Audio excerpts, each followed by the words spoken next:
Hey folks, welcome back. Mike Colameco here. The show is Weekend Food Talk. I'm your host. And I do this a couple of times a year. I'd like to do it more. But there's a great organization in New York City, the New York City Rescue Mission. You could visit them at NYCRM.org.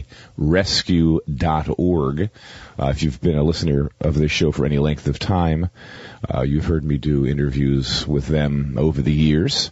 It's a great, and I've been down a couple of times to help out with either Thanksgiving or Mother's Day or various dinners. They do great work. They do the work that really no one else does. And that's the kind of charitable work that helps out people that are down and out. It was founded, it was actually the first rescue. It's the oldest one in the country, founded in 1872. By Jerry McCauley. It's downtown Manhattan. God knows in this economy there's lots and lots and lots of people. You can see their numbers have swelled in the midst of this recession. But what they do is really pick people up that need a hand, feed them, sometimes house them, give them job skills, turn their lives around.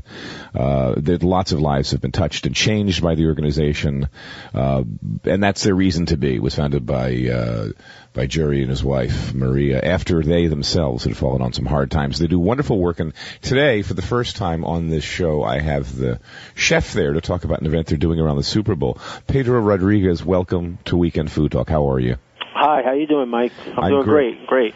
So tell us, first of all, about your background. I mean, I've heard a little bit from your bosses there, but tell me about how you got the gig as the chef, and then we'll talk about what you're doing around the Super Bowl.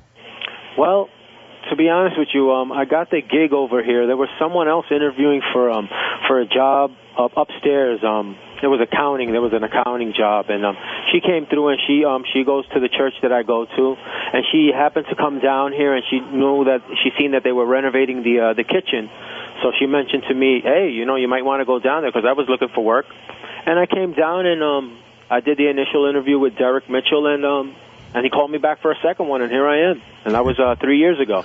Yeah, you've got a big kitchen. Folks, you had to enter the place. It's in downtown Manhattan, on Lafayette. Is that correct? That's 90 Lafayette. Yeah, 90 Lafayette. Big old building with a big dining room and a little stage on it. Sometimes they've got live performances while they've got the dinners going. And then the kitchen's downstairs, so the food has to be run, which isn't unusual in New York. The food runners have to bring the food up the steps to serve the dining room. It's a great kitchen. So tell us about what's going on around the Super Bowl.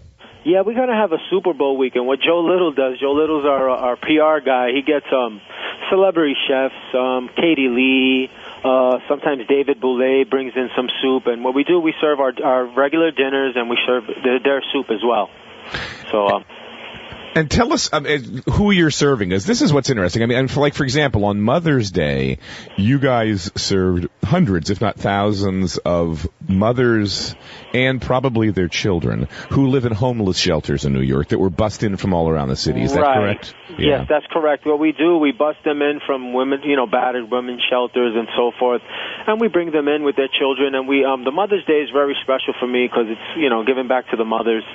Yeah, so it's real cool. It's we got a great event. They just set it up real nice upstairs. It looks like a banquet hall, actually. Yeah, that's when I've been there. That's right. There's usually a band performing on stage. It's kind of like it reminds you of your old high school cafeteria if you went to a smaller one, where they'd put chairs on the floor of the basketball court and hang some stuff up. But it's wonderful. And again, when I've been there for Mother's Day and for Thanksgiving, it's just you'll turn the dining room about every hour and a half. People sit down, they get water, the food comes out. Desserts come out, they get coffee, the next group comes in. And one of the things we're doing here today, we hope, is to raise a little awareness and, of course, to raise a few dollars if we could.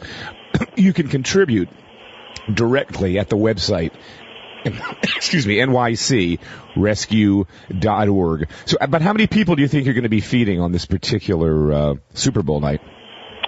This Super Bowl night? Wow, yeah. We'll probably get anywhere from 300 to 500 people because we're going to get the regulars, and then they're going to be more people because they're going to advertise it, so it's going to be really, really what do you mean, the Super Bowl week itself? Yeah, because you do the whole Super Bowl. We're going to do the whole week, so we'll get anywhere from 300 to 400 people a night.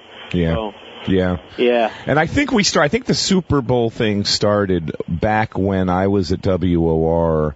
on a regular basis 6 days a week. And there was a guy named Bob Bruno that sort of was running the station back then, and Bob had this idea. It was his idea to create this fundraiser leading up to the Super Bowl. And we thought if we spelled it SOUPER, it would kind of, be cute and funny in a way. And the idea, so it's Super Bowl for the shelter. But I think one of the reasons we're here is to tell this story, but also, folks, if you could, go to their website, NYCRescue.org, and $1.50, $20 if you've had a great year more. Because what this shelter does is it's not just Super Bowl week, it's not just Mother's Day, it's not just Thanksgiving, it's all year long. The reason this shelter exists is to take people that are just down and out for a variety of reasons. Often it's nothing they did, it's just the economy and timing, as is so often the case in life, who need a meal, who need a hand up. And I've heard so many testimonials of people whose lives were turned around by this place. So tell me a little bit, what's going to be on the menu, brother? Well, we're going to have our, I'm sorry, how much time do we have, boys? Because you need to tell me that. Well, I got a couple of more minutes. That's cool. Yeah. I think we're going to run out, though. I've got about 30 seconds to go. Sorry about that. But okay. Pedro, thanks for coming on. Sorry about the short break. Okay, again, that's NYCRescue.org. Stay up for my interview with Nick Malgeri coming up right after this.